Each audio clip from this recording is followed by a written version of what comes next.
Hello guys. पिछले lecture में हमने पढ़ा था electric field due to a dipole at its equatorial point. इस लेक्चर में हम लोग पढ़ने जा रहे हैं electric field due to a dipole at any random point. जैसे ये कोई डाइपोल है तो इस डाइपोल के कारण किसी भी रैंडम पॉइंट पे इलेक्ट्रिक फील्ड की वैल्यू हम लोग कैलकुलेट करेंगे। और ये जो डेरिवेशन होगी वो एक जनरल डेरिवेशन है। इसकी हेल्प से हम लोग equatorial point as well as axial point दोनों की डेरिवेशन कर सकते हैं। ठीक है, तो हेडिंग लगाइए electric field due to a dipole at any random point.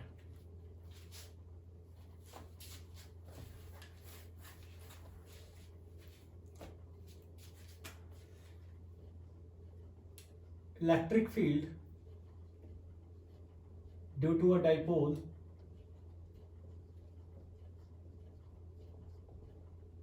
ये हमारा third heading that is at any random point.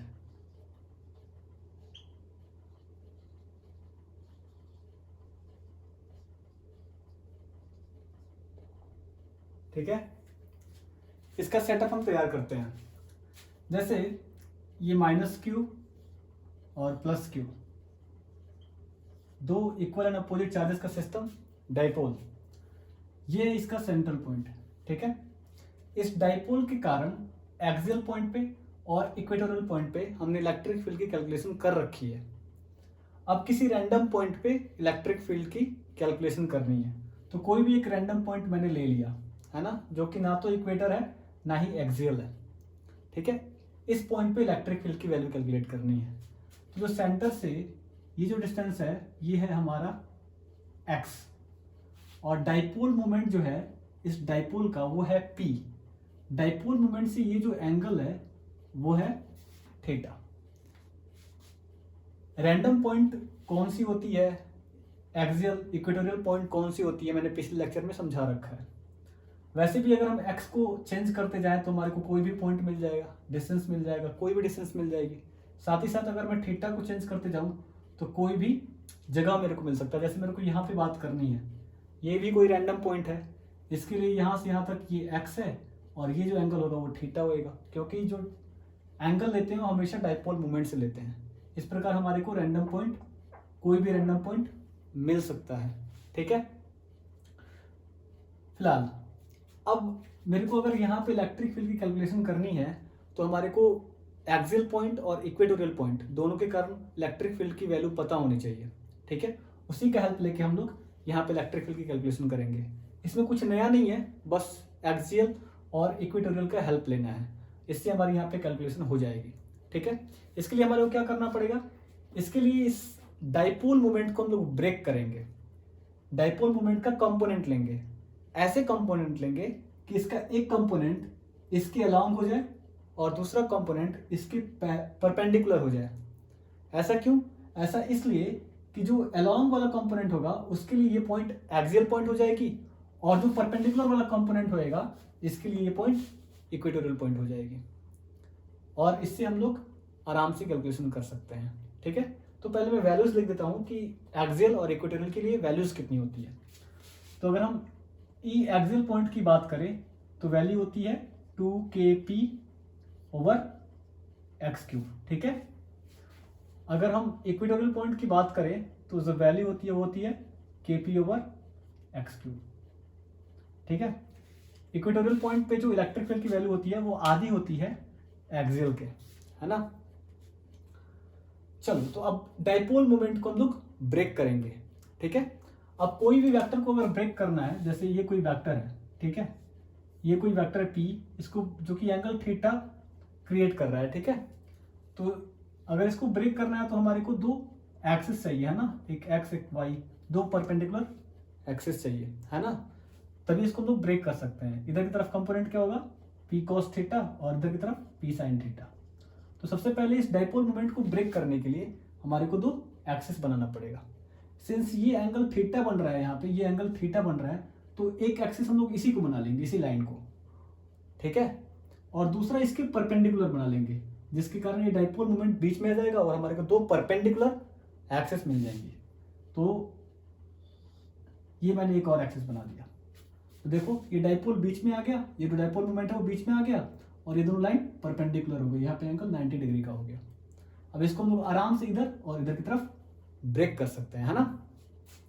तो ये जो डाइपोल मोमेंट है उसका एक कंपोनेंट इधर की तरफ क्या होगा, पी कॉस थीटा, है ना, जिधर एंगल उधर कॉस थीटा, ठीक है। और इधर की तरफ कंपोनेंट क्या होगा, पी साइन थीटा, ठीक है, पी साइन थीटा, ठीक है। ये परपेंडिकुलर है ना, दोनों परपेंडिकुलर है इसकी तरह, और बीच में है डाइपोल मोमेंट, तो एक कंपोनेंट पी कॉस थीटा, दूसरा पी साइन थीटा। अब पी कॉस थीटा अपने आप में एक अलग डाइपोल मोमेंट है, पी कॉस थीटा अपने आप में एक अलग डाइपोल मोमेंट है, और पी साइन थीटा अपने आप में एक अलग डाइपोल मोमेंट है। अब इस डाइपोल के कारण मेरे को यहाँ पे अगर इलेक्ट्रिक फील्ड चाहिए तो इस डाइपोल के लिए ये वाली पॉइंट एक्सियल पॉइंट हो जाएगी, और इस डाइपोल के लिए ये पॉइंट इक्वेटोरियल पॉइंट हो जाएगी, है ना, ठीक है। इसको मैं अगर पीछे की तरफ बढ़ा दूँ, एलिमिनेट कर दूँ, तो पता चल जाएगा कि ये हमारा इक्वेटोरियल पॉइंट है इस डाइपोल के कारण, ठीक है। और ये जो डाइपोल है इसके कारण ये वाली पॉइंट एक्सियल पॉइंट है, ठीक है। चलो, तो अब मेरे को यहाँ पे अगर नेट इलेक्ट्रिक फील्ड की वैल्यू चाहिए तो क्या करना पड़ेगा, इस डाइपोल के कारण जो पी कॉस थीटा वाला जो हमारा है डाइपोल, इसके कारण अगर ये एक्सियल पॉइंट है तो एक्सियल पॉइंट पे इलेक्ट्रिक फील्ड की वैल्यू कितनी होती है, 2kp/x3। लेकिन डायरेक्शन किधर की तरफ होती है, डायरेक्शन होती है along the direction of dipole moment. जैसे ये -q, ये +q चार्ज है डाइपोल, अब ये एक्सियल पॉइंट है, यहाँ पे इलेक्ट्रिक फील्ड चाहिए तो यहाँ पे नेट इलेक्ट्रिक फील्ड इधर की तरफ होती है, डाइपोल मोमेंट किधर से किधर होता है, -q से +q की तरफ, इधर की तरफ, और यहाँ पे नेट इलेक्ट्रिक फील्ड की वैल्यू भी along the direction of dipole moment आती है, पिछले लेक्चर्स में बता रखा है मैंने। तो अगर ये हमारा पी कॉस थीटा एक डाइपोल है, पी कॉस थीटा एक डाइपोल मोमेंट है, ठीक है, तो इस डाइपोल मोमेंट के कारण मेरे को यहाँ पे अगर इलेक्ट्रिक फील्ड की कैलकुलेशन करनी है तो डायरेक्शन इलेक्ट्रिक फील्ड किधर की तरफ आएगी, इधर की तरफ, इसको मैं E1 बोल दे रहा हूँ, ठीक है ना, ठीक है। तो इस वाले डाइपोल के कारण, जिसका dipole moment P cos theta है, हमारे को इलेक्ट्रिक फील्ड की वैल्यू E1 इधर की तरफ मिलेगी in the direction of dipole moment, ठीक है। अब पी साइन थीटा भी एक डाइपोल मोमेंट है, ठीक है ना। इस डाइपोल का डाइपोल मोमेंट कितना है, पी साइन थीटा, ठीक है। इस P sine theta dipole moment के कारण ये वाली जो पॉइंट है वो इक्वेटोरियल पॉइंट है, और इक्वेटोरियल पॉइंट पे इलेक्ट्रिक फील्ड की जो वैल्यू होती है वो kp/x3 होती है, लेकिन जो डायरेक्शन होती है वो opposite to the direction of dipole moment होती है।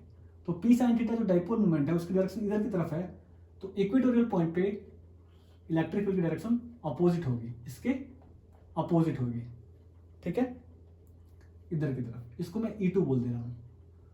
अब अगर मेरे को यहाँ पे नेट इलेक्ट्रिक फील्ड चाहिए तो इन दोनों का वेक्टर एडिशन करना पड़ेगा, E1 और E2 का वेक्टर एडिशन करना पड़ेगा।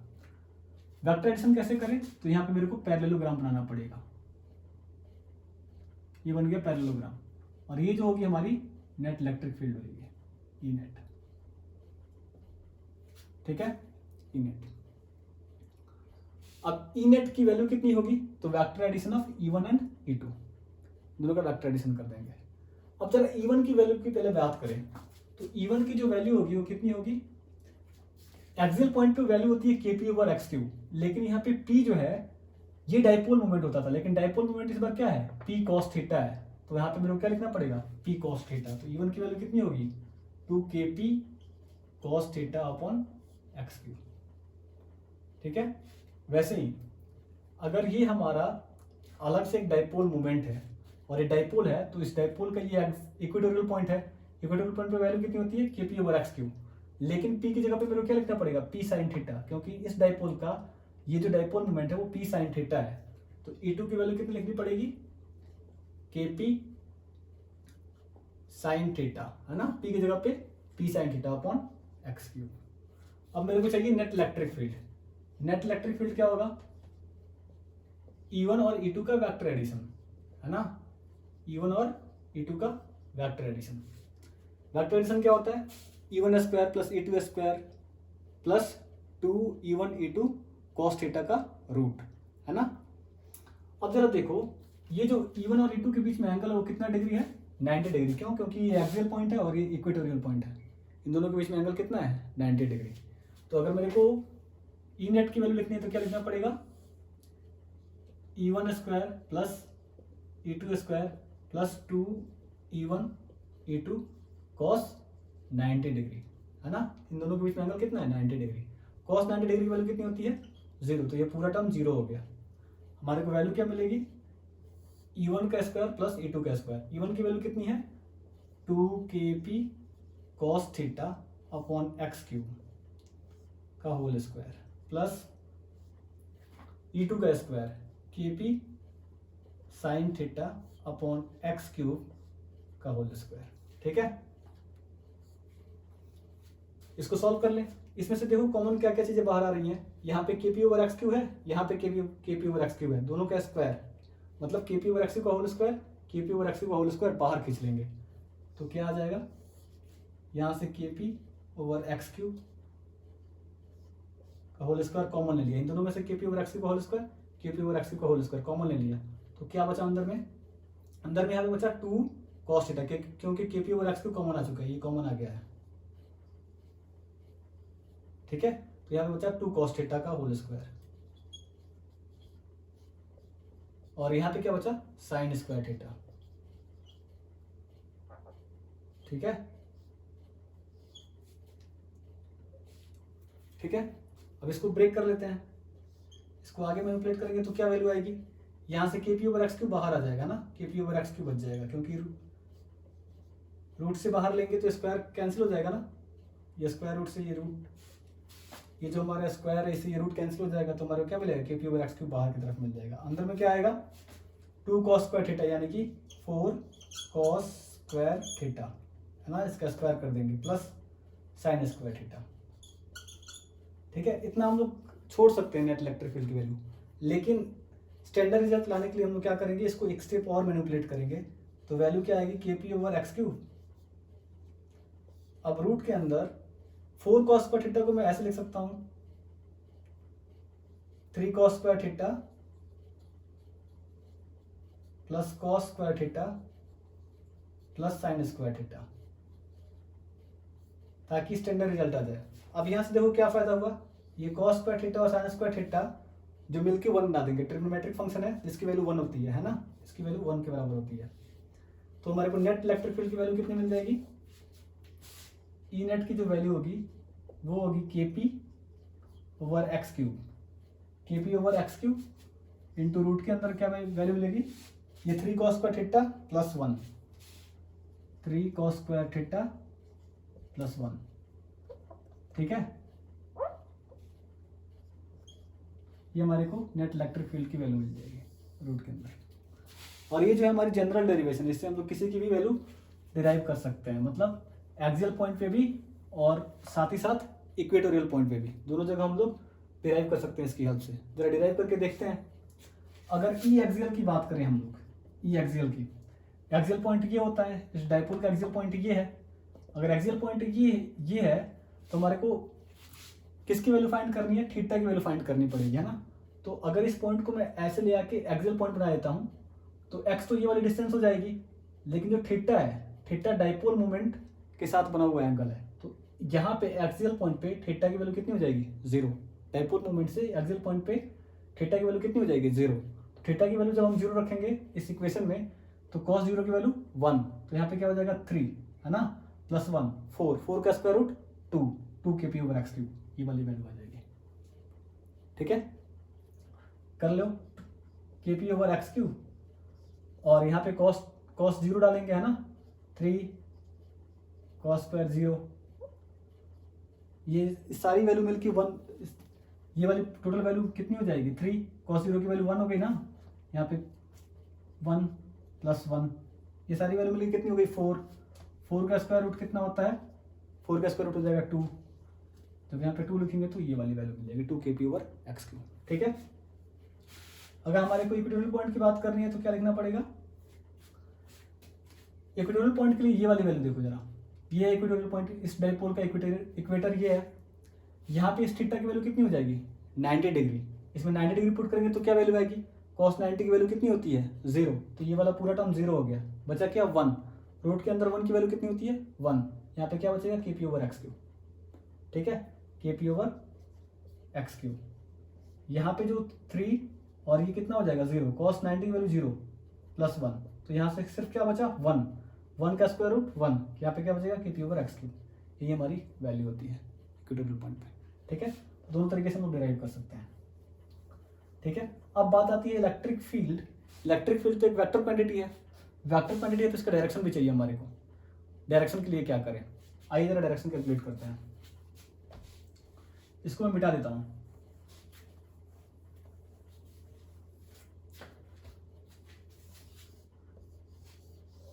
अगर नेट इलेक्ट्रिक फील्ड की डायरेक्शन की बात करें तो E2 से ये वाला जो एंगल है इसको मैं अल्फा अज्यूम कर लेता हूँ। ये जो एंगल है इसको मैं अल्फा अज्यूम कर लेता हूँ। अब अगर मेरे को डायरेक्शन चाहिए E2 से E नेट की, तो मेरे को क्या करना पड़ेगा, tan अल्फा की कैलकुलेशन करनी पड़ेगी, तभी हमारे को डायरेक्शन मिलेगा। डायरेक्शन के लिए tan अल्फा ही लेते हैं ना, tan थीटा या फिर tan अल्फा। यहाँ पे एंगल अल्फा है तो अल्फा ले लिया।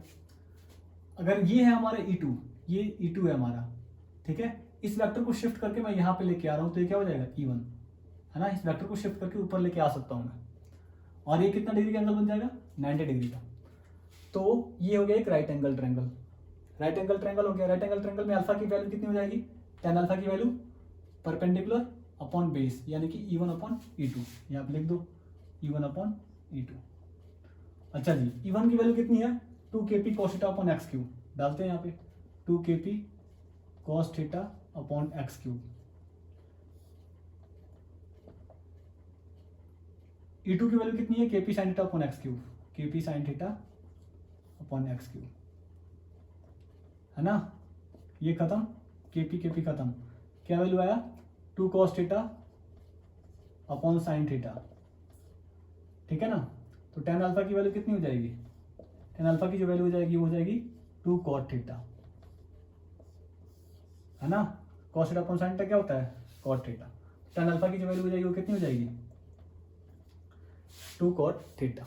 यहाँ से E2 से इलेक्ट्रिक फील्ड की वैल्यू अल्फा डिग्री पे है और इसकी वैल्यू कितनी tan अल्फा की वैल्यू है 2 cot थीटा।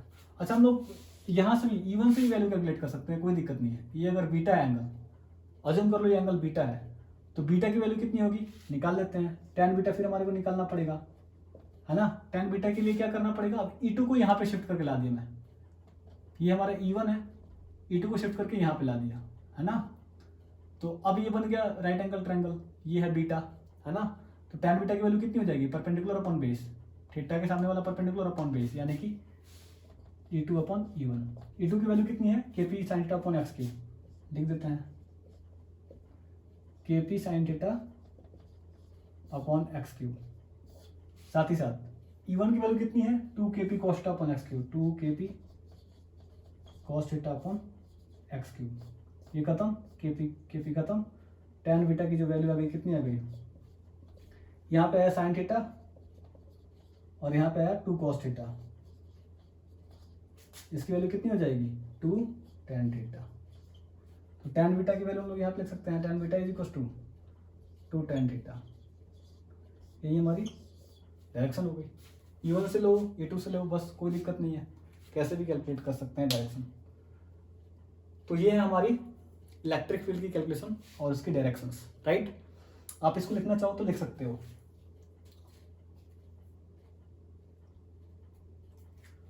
ठीक है। तो ये था आज का हमारा लेक्चर। नेक्स्ट लेक्चर में हम लोग एक और डेरिवेशन करेंगे, एक वायर के कारण इलेक्ट्रिक फील्ड कैलकुलेट करेंगे विदाउट यूजिंग गॉस लॉ। उसके बाद हम लोग गॉस लॉ पढ़ेंगे और गॉस लॉ के बाद फर्दर आगे जितनी भी डेरिवेशंस होंगे उसको करेंगे, ठीक है। तब तक के लिए थैंक यू वेरी मच।